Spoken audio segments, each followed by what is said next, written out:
Hello to all my learners present over here, welcome to the channel. आज के इस video lecture में हम वापस से वही जेंडर एंड सोसाइटी जो कर रहे थे कवर पेपर, उसी को ही हम आगे कंटिन्यू करने वाले हैं। इसके 2 पार्ट ऑलरेडी मैंने शेयर किए हैं, आप देख सकते हैं अगर आपने नहीं देखा है। ये आपका कानपुर यूनिवर्सिटी का MA सेमेस्टर 4 सोशोलॉजी का पेपर है, जेंडर एंड सोसाइटी का। इसे ही हम सॉल्व करने वाले हैं, तो चलिए शुरू करते हैं। फर्स्ट क्वेश्चन है आपका, लिंग संस्कृति का विषय है, ये मत किसने दिया? Gender is a matter of culture, who opinion that? ये किसका ओपिनियन है कि जेंडर जो है वो मैटर है कल्चर का? जिस तरीके का कल्चर होता है उस तरीके से जेंडर सोशलाइजेशन होता है, ऐसा किसने कहा है? ऑप्शन है आपके एन ओकले, सिमोन डे बोआ, हैरी स्टाइल्स, एडी वेडर। तो ये किसका है? ये जो है ये फेमस आपकी थिंकर है, उनका स्टेटमेंट है। एन ओकले का ये स्टेटमेंट है। ऑप्शन नंबर ए करेक्ट है इसमें। नेक्स्ट क्वेश्चन देख लेते हैं, सती प्रथा पर औपचारिक रूप से प्रतिबंध कब लगाया गया? When was the practice of sati formerly banned? Sati की जो प्रैक्टिस थी वो किसी तरह जब फॉर्मली या फिर औपचारिक रूप से प्रतिबंध जब हुआ, वो उस पर कब लगा? ऑप्शंस हैं आपके 1829, 1839, 1929 और 1939। देखिए बहुत कंफ्यूजिंग आंसर्स जो है वो दिए जाते हैं, लेकिन हमें जो है ईयर को बहुत ध्यान से लर्न करना है। इन 1829, इन 39, इन 1929 एंड 1939। इसका करेक्ट आंसर है option number A. Option number A correct है इसमें। नेक्स्ट क्वेश्चन है आपका, सिगमंड फ्रायड ने अपनी पुस्तक में साइको सेक्सुअल डेवलपमेंट सिद्धांत दिया? In which of his book Sigmund Freud presented his theory of psycho sexual development? Sigmund Freud जो है ये अपनी बुक, किस बुक में ये जो थ्योरी है वो देते हैं, ये आपसे पूछा है।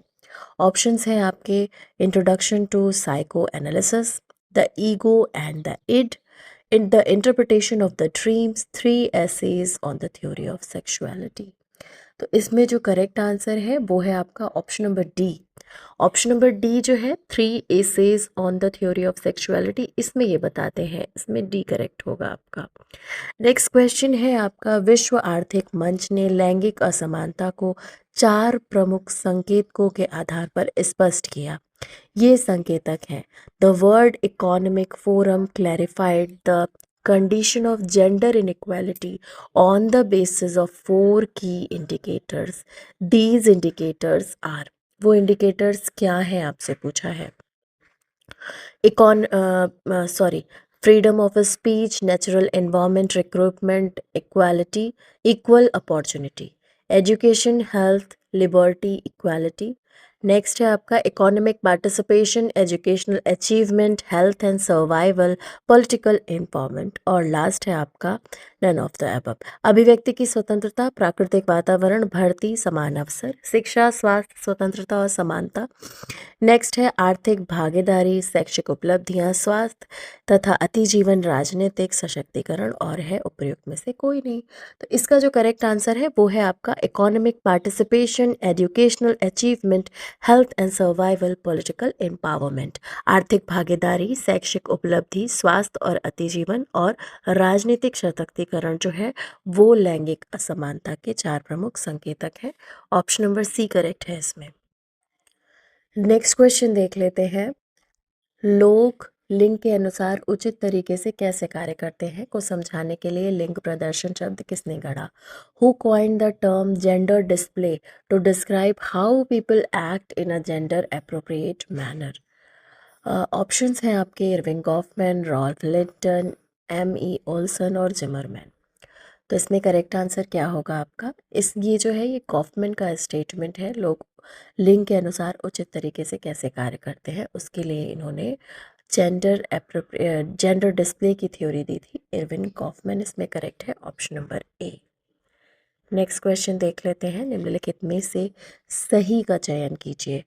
ऑप्शन है आपका, बेटी बचाओ बेटी पढ़ाओ 2015 में आया, प्रधानमंत्री उज्ज्वला योजना जो है उज्ज्वला योजना वो 2018 की है, सुरक्षित मातृत्व आश्वासन योजना 2020 की है, आयुष्मान भारत योजना 2021 की है। तो इसमें कौन सा करेक्ट है ये आपको बताना है।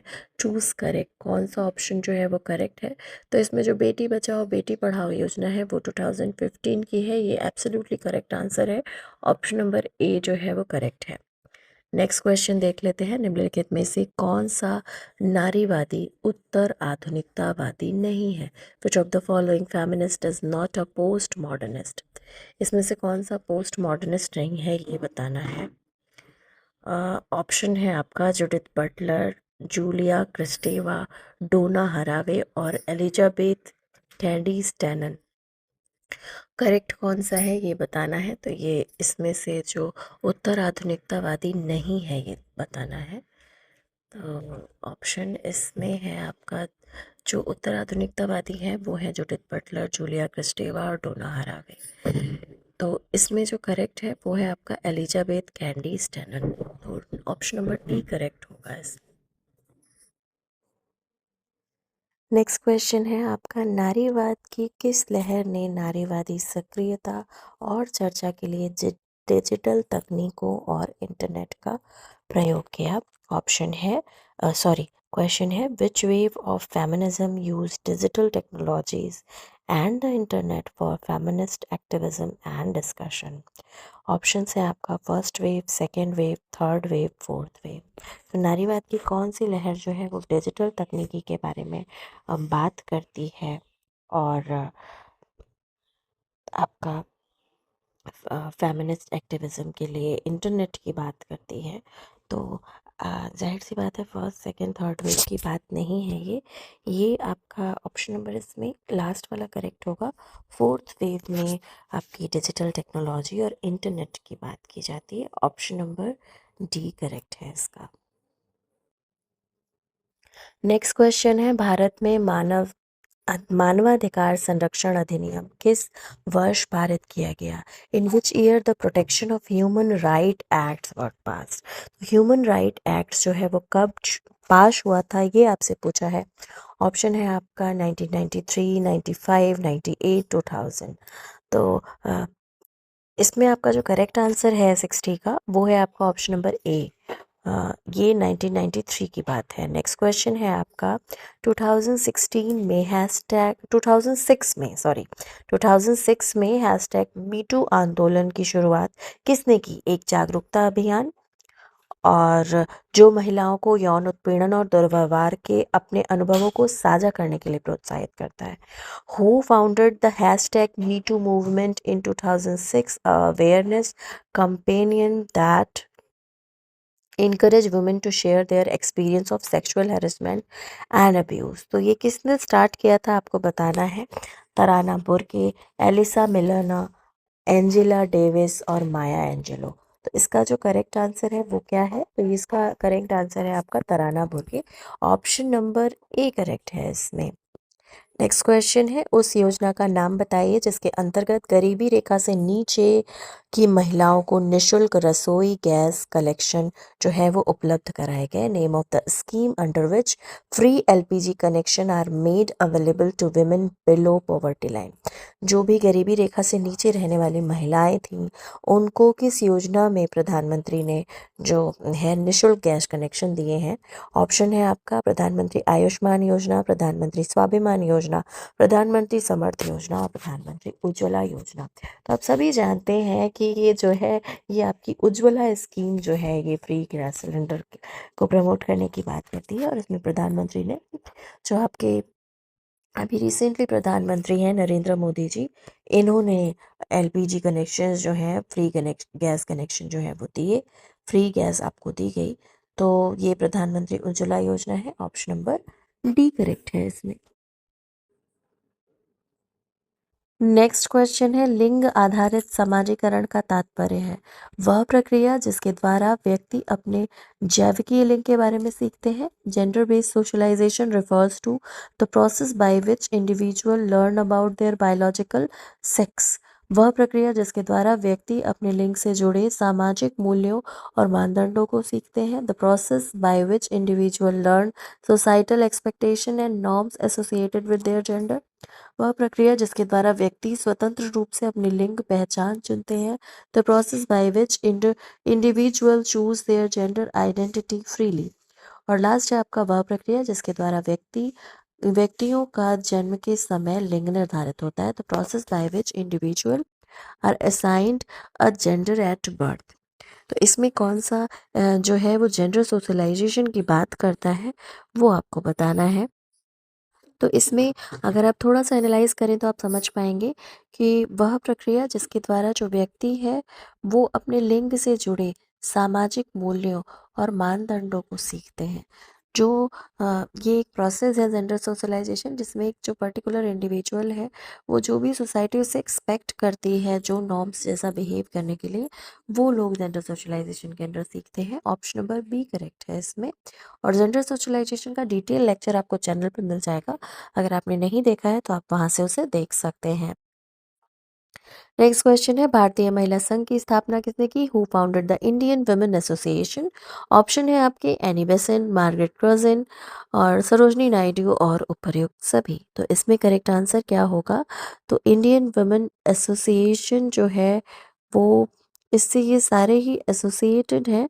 इसमें ऑप्शन नंबर डी करेक्ट बोला गया है, all of the above. Next question देख लेते हैं, निम्नलिखित में से कौन सा एक कथन सही है? Which one of the following statement is correct? कौन सा स्टेटमेंट करेक्ट है ये बताना है। According to census 2011 the sex ratio in India was 950 females पर 1000 मेल्स। महाराष्ट्र एकमात्र भारत का राज्य है जहां स्त्रियों की संख्या पुरुषों से अधिक है। Maharashtra is the only state in which India where the number of women is more than man. Next है, gender ratio is the ratio of males to females in a society. और लास्ट है आपका, according to census L 2011 Punjab state has the lowest sex ratio in the India. 2011 की जनगणना में जो भारत में लिंगानुपात था उसमें 950 स्त्री प्रति पुरुष जो है वो 1000 पे थी, 1000 पे। और महाराष्ट्र एक ऐसा राज्य है जहाँ पे स्त्रियों की संख्या जो है वो पुरुषों से अधिक है।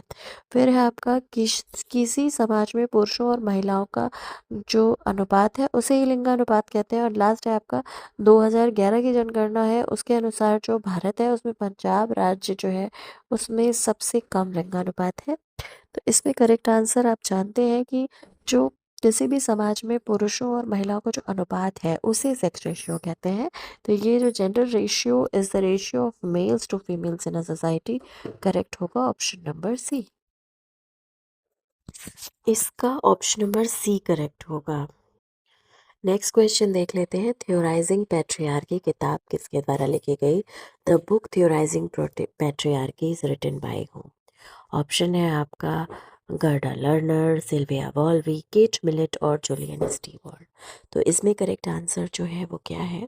थ्योराइजिंग पैट्रियार्की जो बुक है वो किसने लिखी है? ये सिल्विया वॉल्वी की बुक है। ऑप्शन नंबर बी करेक्ट है इसमें। नेक्स्ट क्वेश्चन देख लेते हैं। नेक्स्ट क्वेश्चन है आपका, वह सामाजिक संरचना जो पुरुषों पर महिलाओं की शारीरिक, सामाजिक और आर्थिक शक्ति को संस्थागत बताती है कहलाती है?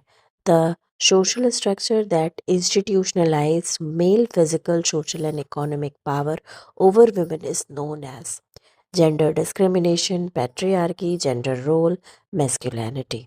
लिंग भेदभाव, पितृसत्ता, लिंग भूमिका और पुरुषत्व। तो आप सभी जानते हैं कि एक सोशल स्ट्रक्चर है जहाँ पे जो मेल को डोमिनेंट बताया जाता है, उनको शारीरिक, आर्थिक और इसी तरह उनको वो बताया जाता है कि वो जो है वो पावरफुल ज़्यादा है। ऐसी कौन सी जो है वो आपकी जो पैट्रियार्की है, जो पितृसत्तात्मक है, वहाँ पे ऐसा कहा जाता है। ऑप्शन नंबर बी करेक्ट है इसमें। ये एक सामाजिक संरचना है जो महिलाओं पर पुरुषों की शारीरिक, सामाजिक और आर्थिक शक्ति को संस्थागत बताती है। नेक्स्ट क्वेश्चन है आपका, नवीनतम जनगणना रिपोर्ट के अनुसार भारत के किस राज्य में महिला साक्षरता दर सर्वाधिक है? Which state in India has the highest female literacy rate according to the latest census report? जो आपकी लास्ट सेंसस रिपोर्ट है उससे आपको बताना है कि कौन सी जगह पर जो साक्षरता दर है, लिटरेसी रेट जो है वो सबसे हाईएस्ट रहा। ऑप्शन है आपका तमिलनाडु, उड़ीसा, कर्नाटका और केरल। तो इसमें आपका लास्ट ऑप्शन केरला वाला करेक्ट होगा। वहाँ पर लिटरेसी रेट जो है वो सबसे हाईएस्ट है। वहाँ की जो फीमेल्स हैं वो सबसे ज़्यादा एडुकेटेड है पूरे इंडिया में। नेक्स्ट क्वेश्चन है आपका vindication of the rights of women किताब किसने लिखी है? Who wrote the book vindication of the rights of women? और ऑप्शन है आपके मैरी वॉलस्टोन क्राफ्ट, गर्डा लर्नर, बेटी फ्राइडन और ग्लोरिया स्टेनम। ऑप्शन इसमें करेक्ट है आपका ऑप्शन नंबर ए। ये जो मैरी वॉलस्टोन क्राफ्ट है उनकी बुक है vindication of right of women. Option number A correct होगा। नेक्स्ट क्वेश्चन है उस समाज सुधारक का नाम बताइए जिन्होंने आधुनिक भारत में विधवाओं के पुनर्विवाह के अधिकार की वकालत की। Name the social reformer who advocated for the right of widows to remarry in modern India. Option है आपका दयानंद सरस्वती, राजा राम मोहन रॉय, नारायण गुरु और ईश्वर चंद्र विद्यासागर। तो इसमें से कौन सा ऑप्शन जो है वो करेक्ट हुआ? जो जो भी लेडीज़ थी वो विडो हो जाती थी, उनके हस्बैंड की डेथ हो जाती थी, उनके पुनर्विवाह के बाद में किसने कहा, उनकी रीमैरिज की बात किसने की? तो इसमें जो है वो आपके ईश्वर चंद्र विद्यासागर ने काम किया है। ऑप्शन नंबर डी करेक्ट है इसमें। नेक्स्ट क्वेश्चन है आपका भारत सरकार द्वारा महिलाओं के सशक्तिकरण के लिए राष्ट्रीय नीति कब अपनाई गई? ऑप्शन है क्वेश्चन है when was the national policy for the empowerment of women adopted by the government of India. Option है आपका साल 1999, 2001, 2006, 2010, 1999, 2001, 2006 और 2010। तो ये कब हुआ है आपका? तो इसमें जो है वो ऑप्शन नंबर बी करेक्ट है। 2001 में विमेन एम्पावरमेंट के लिए राष्ट्रीय नीति जो है वो अपनाई गई। नेक्स्ट क्वेश्चन है बाल विवाह अधिनियम 1929 को दूसरे नाम से भी जाना जाता है child marriage act. 1929 is also known as act X अधिनियम एक्सवी 1856, गौरव एक्ट, गौरव अधिनियम, शारदा अधिनियम। तो और लास्ट है आपका नन ऑफ द अबव। तो इसमें क्या है, कौन सा करेक्ट होगा? तो इसको शारदा एक्ट कहते हैं। चाइल्ड मैरिज एक्ट जो 1929 का है उसको शारदा एक्ट के नाम से भी जाना जाता है। नेक्स्ट क्वेश्चन है किसने कहा कि मैं नहीं चाहती कि उन्हें महिलाओं को पुरुषों पर बल्कि खुद पर अधिकार हो? Who said that I do not wish them to have power over man but over themself. Option इसमें है Mary Wollstonecraft, John Kelly, Lyndal Roper और मलाला यूसुफजई। ये किसका स्टेटमेंट है? तो ये मैरी वॉलस्टोनक्रॉफ्ट है। वो ये कहती है कि मैं ये नहीं चाहती कि जो भी महिलाएं हैं उनको पुरुषों पर नहीं खुद पर अधिकार हो, वो ऐसा कहती हैं। नेक्स्ट क्वेश्चन है वो पहली महिला जो संयुक्त राष्ट्र महासभा की अध्यक्ष के रूप में सेवा करने वाली जिन्हें 1953 में 68वें सत्र के लिए चुना गया वो कौन थी? ऑप्शन है आपका क्वेश्चन है आपका who was the first woman to serve as president of United Nation General Assembly elected in 1953 for the 68th session. 68 session के लिए किसे चुना गया? ऑप्शन है आपका सरोजनी नायडू, इंदिरा गांधी, विजयलक्ष्मी पंडित और Sucheta Kripalani. Option number C correct है इसमें, विजयलक्ष्मी पंडित हैं वो राइट आंसर है। नेक्स्ट क्वेश्चन है भारतीय संविधान का कौन सा अनुच्छेद राज्य को महिलाओं और बच्चों की सुरक्षा के लिए विशेष प्रावधान बनाने का अधिकार देता है? Which article of the Indian constitution empowers the state to make special provision for the protection of women and children? तो ये कौन सा जो है वो एक्ट बात करता है? ऑप्शन है इसमें आर्टिकल 15, 21, 39 और 40, अनुच्छेद 15, 21, 39, 40। तो इसमें करेक्ट आंसर है ऑप्शन नंबर 15। नेक्स्ट क्वेश्चन है संयुक्त राष्ट्र महासभा द्वारा संयुक्त राष्ट्र महिला का निर्माण किया गया। The United Nation General assembly created UN women in. तो इसका करेक्ट आंसर क्या होगा? ऑप्शन है आपका जून 2020, 2010, जुलाई 2010, जून 2011 और जुलाई 2011। ऑप्शन जो है इसमें करेक्ट है ऑप्शन नंबर बी, जुलाई 2010, जुलाई 2010 जो है वो करेक्ट है। आज के इस वीडियो लेक्चर में इतना ही। आगे के क्वेश्चन हम नेक्स्ट वीडियो लेक्चर में कवर करेंगे। ऐसे ही और वीडियोस के लिए हमारे चैनल से जुड़े रहिए। चैनल पे फर्स्ट टाइम आए हैं तो प्लीज़ सब्सक्राइब कीजिएगा, बेल आइकन को प्रेस कीजिएगा ताकि आपको हमारे नोटिफिकेशन टाइमली मिलते रहें। और जो भी वीडियोस आपको पसंद आते हैं लाइक ज़रूर कीजिएगा। आप कमेंट बॉक्स में पिन कर सकते हैं।